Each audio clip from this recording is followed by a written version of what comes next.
사두개인들 이런 사람들이 그 회원이 되었고 그 해에 대제사장이 의장이 되는 겁니다. 디아스포라된 모든 유대인들의 종교적인 것을 관장하는 그런 최고의 의결 기관이에요. 거기서 예수님이 이제 신문을 받으십니다. 그들이 예수님에게 뭘 물었습니까? 네가 진짜 구약 성경에서 예언된 그리스도가 맞냐? 네가 늘 말해오던 하나님의 아들이 진짜 맞냐? 예수님은 내가 그러다 라고 밝힙니다. 이 사람들이 깜짝 놀라는 거예요. 네가 어떻게 사람으로서 메시가 된단 말이냐? 예. 그러면서 이건 신성모독이다. 이건 죽여야 된다. 그런데 이 사람들은요, 지금 로마의 식민지이기 때문에 이 십자가에 가장 처참하게 죄인을 죽이는 그 형벌은, 선고는 로마 정부에서 해야 돼요. 자기들은 죽일 권한이 없어요. 그래서 이제 예수님을 어디에다가 빌라도 법정에 끌고 갑니다. 그 당시 빌라도라는 사람이 유대 전체 총독으로 로마 원로원이 파송한 거예요. 그 당시 로마가 전 지중해 안 전체, 그 당시 세계 중심은 지중해 전체예요. 거기에 전 나라를 통치하던 나라가 로마입니다. 아마 지구상 가장 강한 나라일 거예요. 그 로마에서 볼 때는 이 예루살렘 이쪽이 동쪽이에요. 동방 지역. 그래서 그 당시 이 원로원 가운데 똑똑한 분들이 총독으로 파송되기도 했는데 동방 지역은 서로 가려고 했어요. 왜요? 돈이 엄청 많으니까. 특히 예루살렘 중심으로 유다 지역을 다스리는 총독은 서로 가려고 예루살렘 성전으로 엄청난 돈들이 모였으니까 전 세계 디아스포라 유대인들이 6월절 날 와서 11조 다 하잖아요. 그러니까 어마어마해요. 총독이 지금 대제사장도 바꿀 그런 권한이 있단 말이에요. 그러니까 이런 커넥션이 다 연결돼 가지고 서로 오려고 했어요. 그러니까 이 종교 지도자들이 이 정치 지도자인 이 빌라도를 아주 뒷거리가 굉장히 많은 사람이요. 죽여라. 그렇게 해서 이제 빌라도 법정에 끌고 갑니다. 빌라도 총독으로 파송되면 바보겠어요? 아주 똑똑한 사람이 그 정세를 잘 아는 사람입니다. 모든 정보를 다 가지고 있는 사람이에요. 그들의 고언을 내가 들어보니까 이건 종교적인 문제지 로마 법을 어긴 건 아니에요.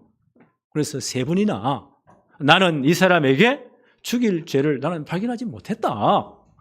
그래서 너희들이 감정이 많이 상했다면 내가 때려서 내가 놓겠다. 세 분이나 그렇게 강력하게 말해요. 그때 유대인들이 어떻게 하죠? 사내린 공회원들이 군중들을 동원해가지고 지금 데모를 하는 거예요. 여론을 조성시켜가지고 이 사람을 십자가에 못 박으십시오. 나중에는 아주 압박을 가해요. 당신이 만약에 이 예수라는 사람을 십자가에 못 박지 않으면 가이사 왕의 충신이 아닙니다. 그리고 당신 부조리에 전부 싹 다 고발할 겁니다. 당신 목을 자를 겁니다. 이 한 번에 겁이 나는 거예요. 다 얘기해버리는 거예요. 그래서 예수님을 십자가형으로 내어줍니다. 오늘 그 내용이에요. 누가는 이 사건을 기록하면서 빌라도가 세 번이나 계속 반복합니다. 나는 죽일 죄를 발견하지 못했다. 누가는 이 복음서를 기록하면서요, 예수님이 죄 없으심을 계속 강조하는 겁니다. 본문 한번 볼까요? 23장 1절에 무리가 다 일어나 이제 사내림 공회 재판을 마치고 나서 이 제사장들이 보세요. 사내림 공회원들이 무리를 동원합니다. 일어나서 예수를 빌라도에게 끌고 갔다. 빌라도라는 분은 영어로 말하면 판티오스 파일러트. 이 양반은 AD 26년 36년까지 예수님 사역하던 그 시절이죠. 그때에 유대와 사마리아 이두메 지역을 다스린 로마에서 파송된 총독입니다. 대단한 권세를 가지고 있습니다. 2절부터 한번 볼까요? 고발하여 이르되 우리가 이 사람을 보매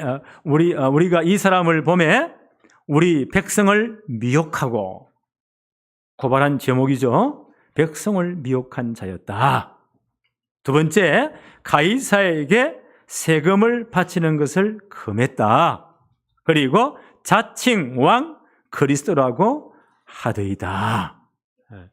라고 고발을 합니다. 백성을 미혹한 자였다. 예수님이 백성을 미혹하지 않았잖아요. 하나님 나라 복음을 전개했지. 이 거짓이에요. 그 다음에 세금을 바치는 것을 금했다. 이 세금 문제는 옛날에 지금이나 굉장히 민감한 문제예요. 세금 문제는. 지금도 이 정부에서 기업이 말 안 들으면 두드려 잡을 때 뭘요? 세무사처럼 꼼짝을 발발 떨어요. 옛날에 지금 똑같아. 로마가 전 지중해 안에 전 세계에다가 로마 군인들을 다 파송하면서 안정을, 평화를 유지해 준 거예요. 힘에 의한 평화. 그 당시 지중해가 굉장히 풍성한 이 지역이기 때문에 해적대들이 엄청 많았어요. 로마의 그 강력한 군인들이 해적대를 다 소탕하고 전제 군인을 보내서 평화를 유지했어요. 그걸 팍스 로마나라고 해요. 로마의 힘에 의한 평화. 그러면서 로마는요, 이렇게 너희들 평화를 주었으니까 전 식민지 지역은 세금 다 바쳐. 만약 세금을 거부하면 큰일 나는 거예요. 굉장히 중한 불입니다. 그래서 이 예수란 자가 세금 내는 것을 반대했습니다. 라고 고발하는 거예요. 예수님께 이런 도전이 꽤 많이 왔잖아요. 예수님, 가이사에게 세금 내는 게 진짜 가합니까? 불가합니까? 예수님 그들을 딱 보시고요. 그 동료를 한번 가져와 봐. 그 당시 가이사 황제의 형상이 생겨진 동전은 유대인들이 굉장히 싫어했어요. 우상 숭배라고. 근데 그거 질문하는 그놈이요, 그걸 호주머니에 또 넣고 있는 거예요. 그렇게 싫어하면서 그 동전을 딱 보여줍니다. 누구 형상이야? 가이사의 것입니다. 예수님 참 지혜로우시죠? 가이사의 것은 가이사에게, 하나님의 것은 하나님께 드려라. 전부 다 하나님 것이다 라는 의미도 있고요. 굉장히 지혜롭게 답을 하십니다. 걸릴 게 하나도 없잖아요. 그런데 거짓으로 지금요 고소하는 거예요. 그 다음 세 번째 제목이 뭐죠? 제목이 자칭 유대인의 왕이라고 합니다. 과연 예수님은 이 땅의 참 왕으로, 그렇죠? 이 땅에 오셨습니다. 예레미야 24장 5절에 이미 예언되었어요. 다윗의 가문을 통해서 참 왕이 오실 것이다. 사단의 권세를 완전히 깨뜨릴 왕이 오실 것이다. 마태복음 2장 2절에도 예수님 탄생할 때 동방목사들이 별을 보고 찾아왔잖아요. 그리고 이 양반들이요, 그냥 이 헤롯 대왕에 가서 묻습니다. 우리가 별을 연구하다가 큰 징조를 보고 왔는데 유대인의 왕으로 나시니 어디 계십니까? 그때 헤롯 왕궁이 발칵 뒤집히는 거예요. 아니, 나 왜 어떤 놈이 왕이 난단 말이냐? 이 헤롯 대왕이 어떻게 합니까? 박사들을 향해서 당신들이 가서 그 왕을 찾아서 경배하고 나에게 그 장소를 알려주세요. 나도 가서 경배하게. 그 말은요, 죽이려는 거예요. 나 왜 어떤 놈이 왕이 돼? 박사들이 경배하고 나서 성령이 말씀하시죠. 다른 지역으로 튀어. 헤롯이 너무 열받치고, 헤롯 대왕이에요. 그 지역에 있는 2살의 아이들을 다 죽여버리는 이런 끔찍한 사건이 벌어지기로 했어요. 과연 예수님은 유대인의 왕으로, 만왕의 왕으로 그리스도 이 땅에 오신 겁니다. 이런 종교적인 문제 관해서는요, 이 빌라도는 별 관심이 없어요. 당신들의 문제 아니냐. 다 들어보니까 이분이 똑똑한 분이거든요. 이건 전부 다 엉터리고, 유대인의 왕이라는 것도 이건 종교적인 문제이다. 내가 갖냐는 문제가 아니다 라고 이 양반이 분명히 밝혀요. 뭐라고 말합니까? 사절 볼까요? 빌라도가 3절부터 빌라도가 예수께 물어 이르되 내가 유대인의 왕이 맞냐? 대답하여 이르시되 너의 말이 옳도다. 난 유대인의 왕으로, 만왕의 왕으로 이 땅에 왔다. 이게 다 종교적인 문제예요. 빌라도의 판단입니다. 4절에 빌라도가 대제사장들과 무리에게 이르되 내가 보니 이 사람에게 죄가 없다. 다 이건 죄가 아니다. 라고 선포를 합니다. 5절부터 한번 볼까요? 무리가 더욱 강하게 말하되 그가 온 유대에서 가르치고 갈릴리에서부터 시작하여서 여기까지 와서 백성을 소동합니다. 예수님이 갈릴리 출신이잖아요. 그 당시 갈릴리 지역은 굉장히 데모가 많이 났던, 로마에 대해서 항거 운동을 많이 했던 지역이에요. 그 지역 출신 여기까지 와가지고 백성들을 미혹하고 로마를 향해 데려가고 있습니다. 이렇게 거짓 고소를 하는 거예요. 그러니까 이 빌라도는요, 고민이 생겨요. 이걸 안 들을 수도 없고, 들으려니 이건 법에 완전 어긋난 거고, 자기 양심에 전혀 로마 법을 어긴 적이 없는데 이건 유대의 종교적인 문제인데 마침 누가 와 있습니까? 7절에 보니까 헤롯의 관할에 속한 줄로 알고 갈릴리 사람이라고 하니까 예수님 갈릴리 출신이잖아요. 그 사역했잖아요. 우리 그 갈릴리 그 지역은요, 저 북쪽이잖아요. 그 헤롯의 대헤롯 이 죽고 난 다음에 세 아들에 의해서 유다가 쪼개져서 통치를 맡겨요. 그 갈릴리 북쪽 지역을 맡았더니 헤롯 안티파스라는 아들이에요. 그 아버지를 닮아 가장 포악한 사람이에요. 이 사람이 세례요한 목을 친 사람이에요. 네. 이 양반이 지금요 6월절이니까 예루살렘에 경배로 와 있어요. 성직적으로 와 있습니다. 그 소식 빌라도 들은 거예요. 아, 이거 골치 아픈데 그 갈릴리 지역의 분봉왕이 헤롯 안티파스니까 거기 보내. 그 양반이 심판하도록. 그렇게 해서 7절 한번 볼까요? 헤롯의 관할에 속한 줄로 알고 헤롯에게 보내니 그때에 헤롯이 예루살렘에 있더라. 이렇게 해서 이제 헤롯에게 보냅니다. 8절 한번 볼까요? 헤롯이 예수를 보고 매우 기뻐하니 이는 그의 소문을 들었으므로 자기 관할이니까 소문을 계속 들었겠죠.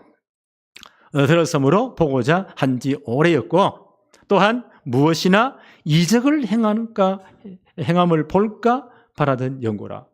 많은 기적을 행했다고 하니까 병자를 일으키고 어마어마한 기적을 많이 하셨잖아요. 그런 기적을 볼까 함이라. 9절에 여러 말로 물으나 아무 말도 대답하지 아니하시니 대답할 가치가 없는 거예요. 예수님께서 아무 말도 안 하십니다.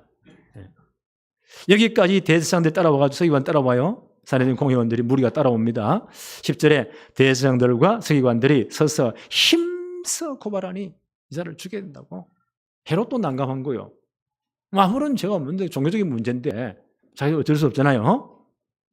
그래서 헤롯이 어떻게 해요? 11절에 그 헤롯이 그 군인들과 함께 예수를 업신여겨 희롱하고 빛난 옷을 입혀 빌라도에게 보내었다. 모욕을 주어서 보냈다는 거예요.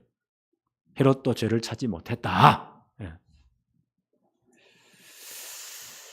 자, 13절을 볼까요? 다시 이제 빌라도에게 예수님이 또 왔죠. 13절. 빌라도가 대제사장들과 관리들과 백성들을 불러 이제 정식 재판이 벌어지는 겁니다. 전부 다 불러 모아놓고 재판석에 앉았어요. 14절. 이르되 너희가 이 사람이 백성을 미혹하는 자라 하여 내게 끌고 왔도다. 고발의 재판을 요구했다.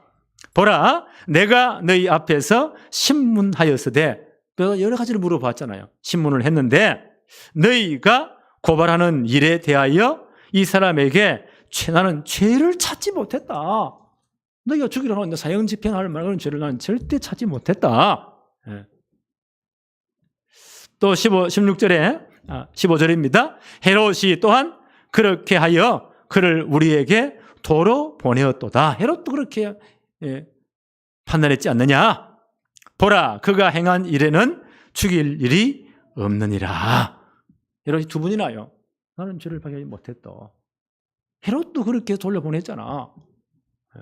나는 죄를 발견하지 못했다. 16절에 그러므로 그를 때려서 놓겠다. 너희들이 막 분이 나 있으니까 분풀이해서 놓겠다. 이렇게 판단을 합니다. 자, 이러니까 보세요. 이 무리들이 난리가 나는 거예요. 18절 한번 볼까요? 무리가 일제히 소리질러 이르되 이 사람을 없이하고 바라바를 우리에게 놓아주소서 하니 19절 이 바라바는 성중에서 일어난 밀란과 살인으로 말미암아 옥에 갇힌 자라. 끔찍한 중범죄입니다. 범죄자입니다. 십자가에 못 박아 죽일 이제 사형수예요.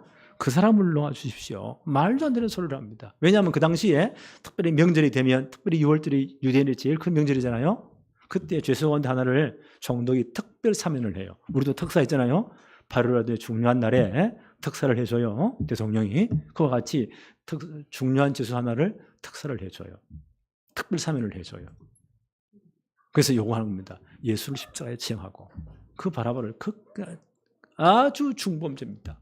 밀란을 일으키고 살을 행한 그 사람을 대신 놓아주세요. 무리들이 막 고함을 지릅니다.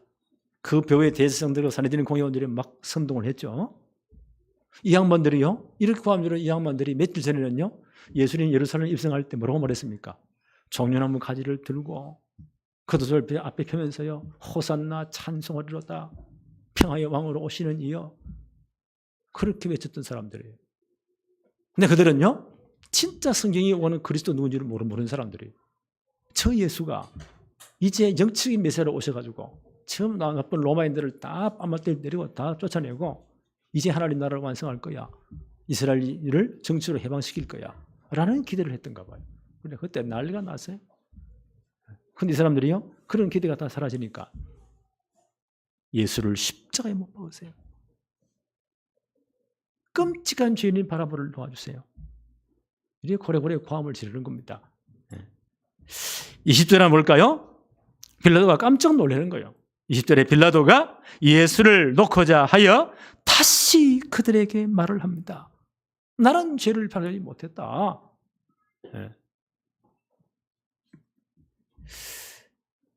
21절은 뭘까요?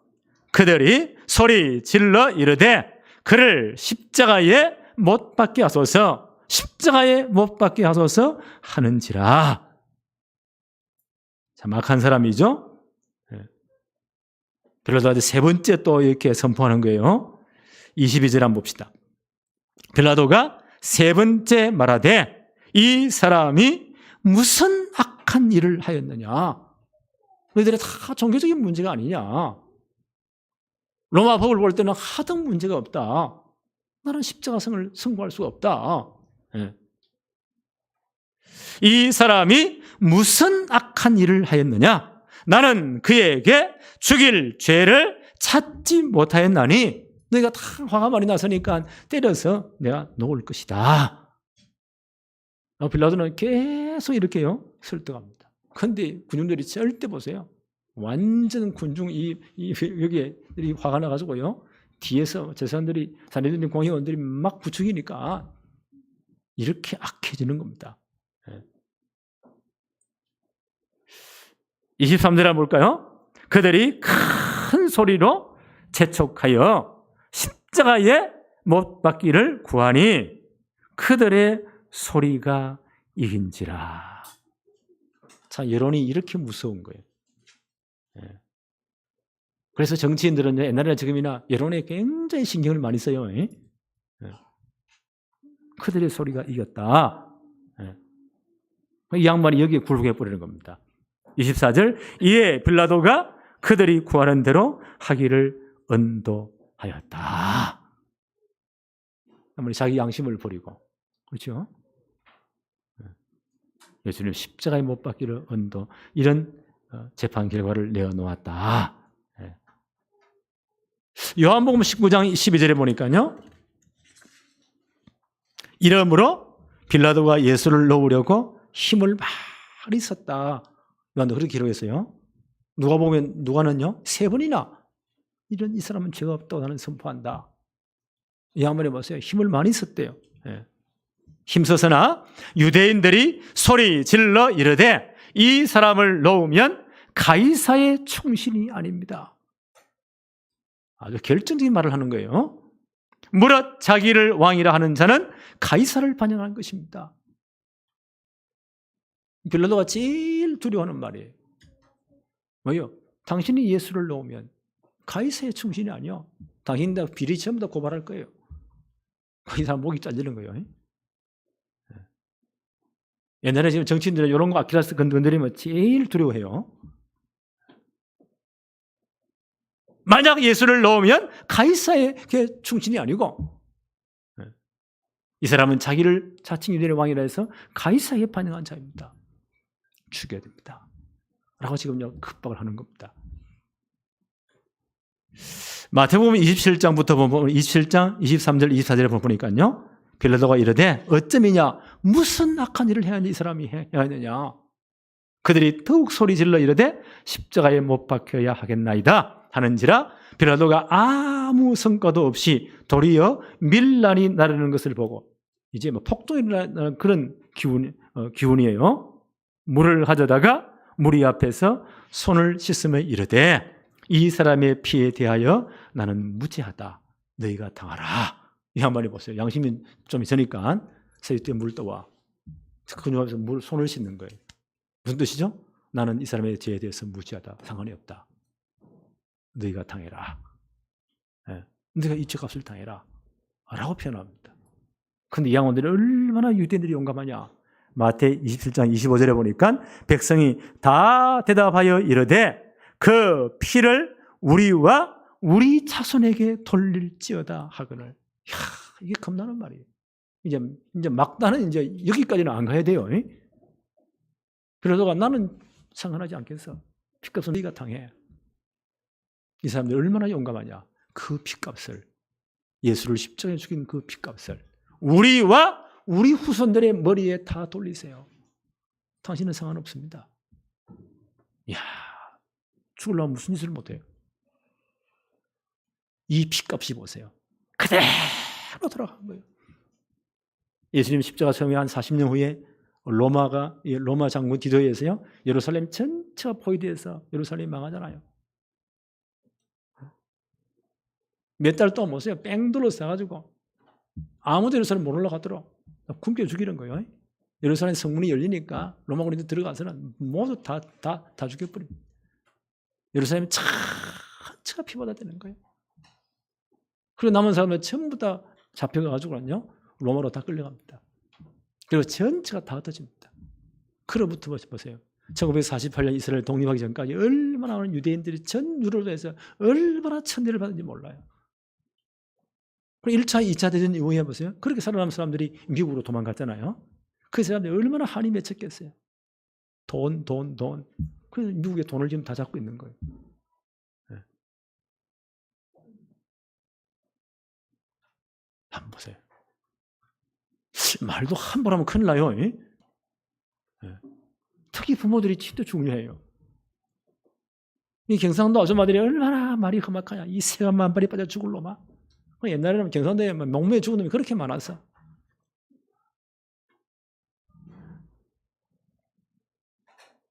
그 피값을 우리와 우리의 후손의 머리에 돌리시오. 그대로 다 돌아간 겁니다. 그날 이 부모들의 말이 중요하구나. 우리는 무조건 축복해야 돼요. 지금 때려 죽으려면 하나님 저 인간 회개하고 진짜 축복을 받도록 하나님 역사해 주세요. 제 모든 지금 엉터리 같은 길이 진짜 바로 서서 축복의 발판되도록 하나님 역사해 주세요. 우리는 그렇게 기도해야 돼요. 어떤 부모는 하도 이러니까 주님 저 인간 저 다리 몽둥이를 부숴가지고 회개해 주세요. 진짜 사고나 다리 다 부러졌대요. 그럼 되겠어요? 그러니까 이야, 이 유대인들 보세요. 그 핏값을 우리와 후대의 머리에 돌리세요. 다 돌아가는 거예요. 이 사건을 놓고 베드로는 이렇게 말합니다. 사도행전 2장 23절에 그가 하나님께 정하신 뜻과 미리 아신 대로 내어준 바 되었거늘, 이 하나님의 절대적인 구원의 계획 속에 있는 거예요. 너희가 법 없는 자들의 손을 빌려서 주님을 십자가에 못 박여 죽였다. 베드로는 이 사실을 회개하라고 막 부르짖습니다. 바울은 이렇게 말해요. 예수님의 십자가 사건을 이렇게 해석합니다. 갈라디아서 3장 13절에 그리스도께서 우리를 위하여 저주를 받은 바 되사. 지금 빌라도는 이제 3번이나요 예수님이 죄 없다고 선포했잖아요. 빌라도는 굉장히 똑똑한 사람입니다. 그 집 총독으로 파송할 때 이 양반이 보통 사람이겠어요? 모든 정보를, 모든 걸 다 알고 있는 사람이에요. 네. 나는 죄를 발견하지 못했다. 특히 유대인들이 억지로 막 여론을 몰아가지고 급박해가지고 십자가에 못 박았잖아요. 누가는 이제 이 사실을 죄 없으신 주님이 십자가에 죽었다는 사실을 지금 강조하고 싶은 거예요. 바울은 이렇게 말합니다. 갈라디아 3장 13절에 그리스도께서 우리를 위하여 저주를 받은 바 되사 율법의 저주에서 우리를 속량하셨으니 기록된 바 나무에 달린 자마다 저주 아래 있는 자라 하였습니다. 반드시 십자가 지셔야 돼요. 우리의 모든 저주를 다 감당하기 위해서 죄 없으신 주님이 우리 대신 저주를 당하신 사건이다. 그게 십자가 사건이다. 로마서 3장 25절에는요. 이 예수를 하나님이 그의 피로써 믿음으로 말미암는 화목제물로 세우셨다. 하나님과 원수된 우리들을, 우리 죄와 제가 하나님 우리 사이를 갈라버렸잖아요. 하나님 원수된 자들에게 그 모든 그 장벽을 주님이 십자가에 다 걷어내버렸다. 자기 피로서 화목제물이 있었다. 그게 십자가 사건이다. 이는 하나님께서 길이 참으시는 중에 전에 지은 죄를 간과하셨다. 자기 어려움 나타냈다. 간과 어려운 한자 말이에요. 무슨 말이냐면 보고도 모른 척 넘어가셨다. 그게 간과라는 말이에요. 창세기 3장부터 예수님 십자가 사건 그 순간까지 하나님 택한 백성의 모든 죄를 하나님이 다 갚으시면요, 다 죽여버려야 돼요. 왜요? 죄 삭은 사망이에요. 선악과를 두고 하나님 하신 말씀이 이 과실을 따먹는다는 너희가 뭐요? 정녕 죽으리라. 반드시 죽으리라. 죄 삭은 사망이에요. 창세기 3장 사건이 지금까지요, 모든 사람의 죄를 하나님 볼 때는 다 죽여버려야 돼요. 근데 하나님 어떻게 하셨다고요? 간과 보고도 모른 척 넘어가셨다. 간과하셨다. 그래 따먹었다. 누구예요? 어린 양 대신 예수 그리스도에게 그 모든 죄값을 다 물어버린 거예요. 그래서 십자가에 죽으신 거예요. 바로 이 사건이다.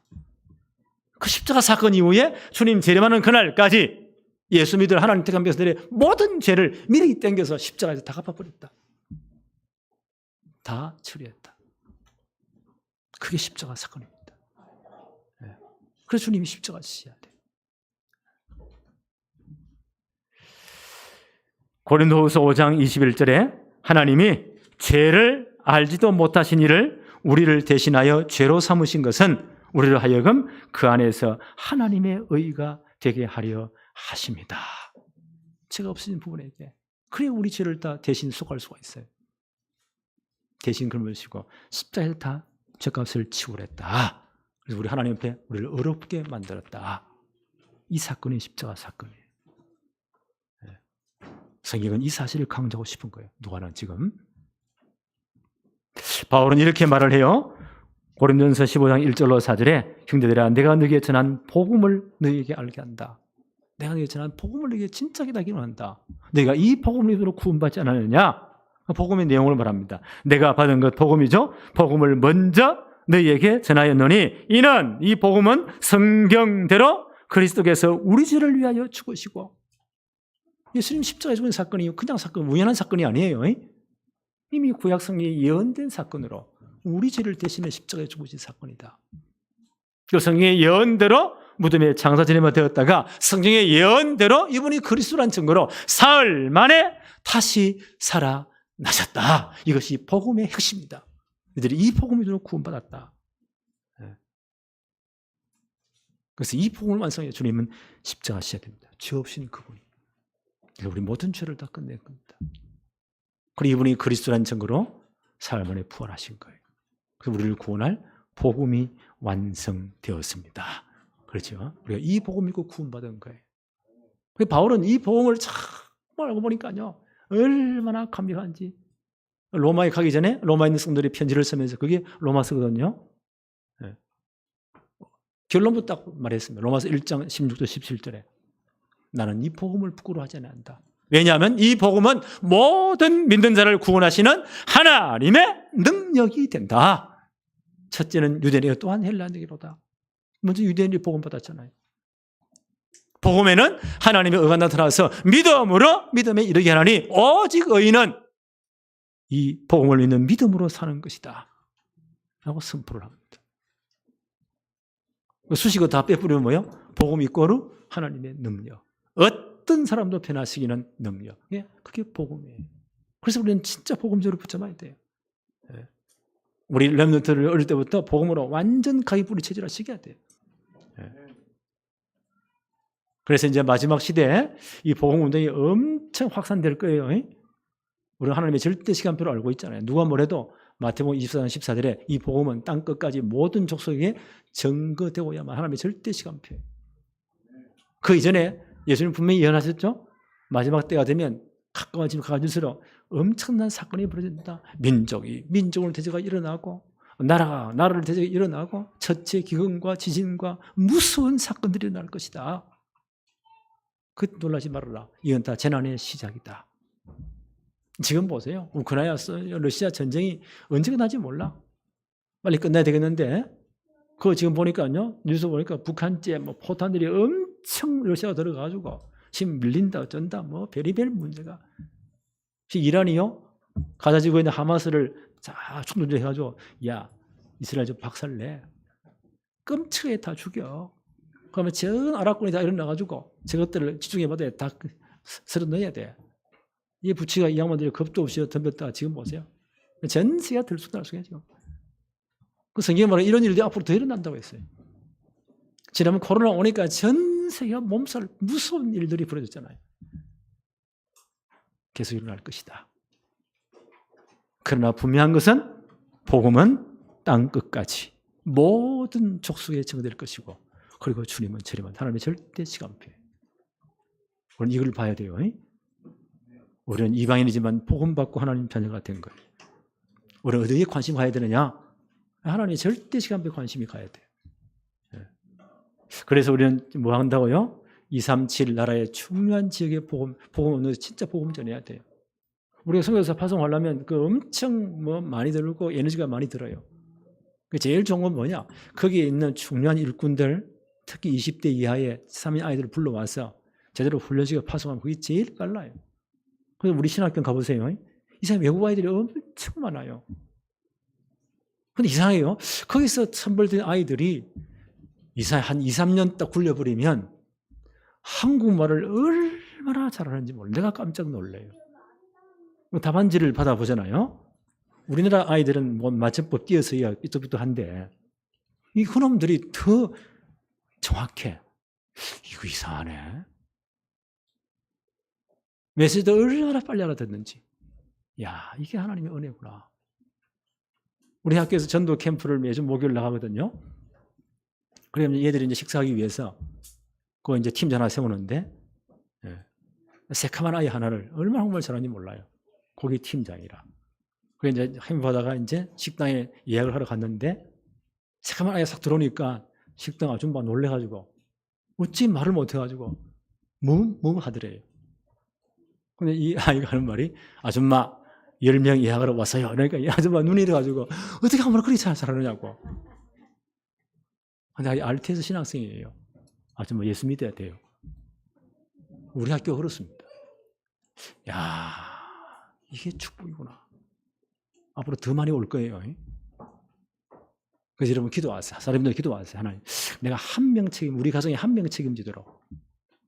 그죠? 오는 비행사 떼고, 요 회비 대주고, 3일은 학교 기숙사 있고, 3일은 여기 와 있고, 방학 때는 본국으로 돌려보내고, 이렇게 해서 한 3년, 4년, 학부도 오면요, 한 5년 정도 훈련시키면, 5, 6년 훈련시키면 완벽한 일꾼이 되는 거예요.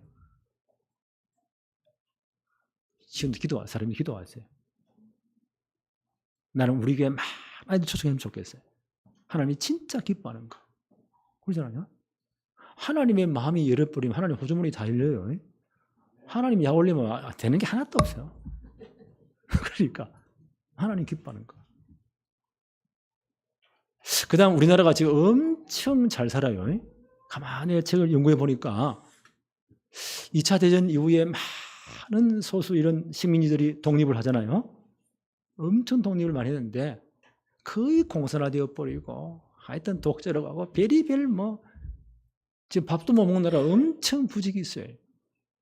우리나라 얼마나 6.25 사회 그전에 얼마나 참 못 살았냐. 지금은 장충 채권 있잖아요. 네.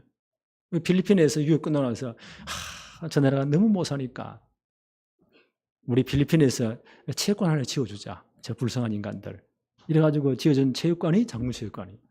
그때 필리핀 우리도 훨씬 더 잘 살았어요. 우리 보고 진짜 불쌍히 여겼어요. 근데 지금 어떻게 됐죠? 역전. 필리핀 아이들 우리 한국 못 와서 환장을 해요. 걔들 동네 가보니까요, 조그마한 핸드폰. 요거 우리 한국 그 K-pop 아이들 노래하는 것 켜놓고 춤 따라 딱 추고 있어요. 한국말 배우는 게 유행이라. 한국 하는 게 꿈에도 소원이야. 하나님 이렇게 우리를 잘 서게 만들었어요. 난 하나님 역사라고 봐요. 지금 세계 10위권 안에 6위, 7위 안에 중동에 많은 나라들이요. 우리 한국 무기를 못 써가지고 환장을 해. 얼마나 잘 만드는지. 하나님이 이렇게 축복하실까요? 마지막 시대에 세계복음하라고. 그러니까 우리나라에 보세요. 미국 근로자 앞으로 엄청 많이 올 거예요. 저 놀랐어요. 이제 도시를 조금 벗어나가지고 시골에 한번 가보세요. 농사일 누가 해요? 외국 근로자들이 해요. 험한 일을 누가 해요? 전부 다 동남아 사람 외국 근로자들이에요. 식당에 누가 봉사하죠? 전부 다 그 사람들이라. 이야, 어느 날 이렇게 되어버렸어요. 그럼 앞으로 엄청 많이 온다는 거거든요. 네. 그럼 그 아이들 어떻게 할래요? 앞으로 이 시간 사회 문제 됩니다. 그럼 초등학교 한번 가보세요. 선생님들이 머리 콜 때 진짜 골참 아이들이요. 한국 아이들이 아니고 그 다문화 아이들이에요. 이거 어떻게 할 거예요? 저는 이걸 보면서요. 야, 이게 지금 교육 정책으로 되겠냐? 이게 복지 정책으로 되겠냐? 이게 뭐 상담으로 되겠냐? 힘들 겁니다. 복음이 아니면 절대들 변화 못 시켜요. 얘들 이제 교회 모아놓고 복음으로 치유해야 돼요. 우리 교회도 몇 놈이잖아요. 그 전거 민우 생각나지? 이렇게 변화되는 겁니다. 복음 아니냐? 부모들 인정해요. 아, 복음 아니면 절대 안 되는구나. 이 아이들을 영어로 말하면 TCK라고 해요. 얘들을 진짜 복음으로 살려서 시대 사명자 만들자. 우리의 렘넌트를 최고의 이제 서밋으로 만들어서 서밋은 최정상을 말해요. 어릴 때부터 제대로 복음 심고 영적 서밋, 기능 제대로 다 실력가 주도록 기능 서밋, 시대의 흑암문화를 바꿀 만큼 최고의 일꾼으로 만들자. 문화 서밋. 그래서 전직에 파송해야 돼요. 앞으로 하나님 일하실 거예요. 여기에 우리가 이제 관심 가지고 이제 진짜 기도해야 됩니다. 이를 위해서요, 여러 시스템도 필요해요. 그래서 우리가 이제 아까 장로님 기도했지만 연말쯤 되어서 우리에게 몇 분 중직자분들을 좀 피택해야 되겠다. 전성도 투표해서 이렇게 피택하는 겁니다. 몇 분 장로님들, 또 권사님들, 안수자님들을 뽑아야 되겠다. 그래서 한 몇 달 동안 6개월 훈련시켜서 노예 허락받고 이분들을 임명해서 진짜 이 사명을 감당할 대표 선수를 한번 세워보자. 다 해야 되지만 대표가 또 대표 선수들이 나와야 되지 않겠어요? 이를 세워서 정말 하나님이 기뻐하는 일을 하자. 아마 내년도에는 하나님이 엄청난 역사를 일으킬 거예요. 나는 기도합니다. 우리 중직자 사람인 가운데 진짜 이 모든 축복을 감당할 역사를 하나님 해 주십시오. 한 사람이 다 책임질 만큼 하나님 비치형제 복음교회 다 밀어주세요. 하나님이 가장 기뻐하는 일을 하도록. 이 축복이 우리 교회에 시작되어지기를 바랍니다. 하나님 아버지 감사합니다. 오늘도 복된 주의 날을 허락하시며 예배의 축복을 누리게 하심을 너무 감사합니다. 오늘 주님이 십자가 질 분명한 이유들을 깨닫게 하심을 감사하고 어떻게 복음이 완성되었는지를 깨닫게 하심도 감사합니다. 우리가 이 복음 받은 하나님의 자녀 천국 시민권이 된 것 너무너무 감사합니다. 이제 하나님의 절대 시간표를 보면서 복음은 땅 끝까지 모든 족속에 전거되고 그리고 주님은 재림하시는데 우리가 이 사역에 헌신하도록 축복의 주옵시며 237 지우 서밋의 최고의 정인 되도록 하나님이 역사하여 주옵소서. 예수 그리스도 이름으로 기도하옵나이다. 아멘.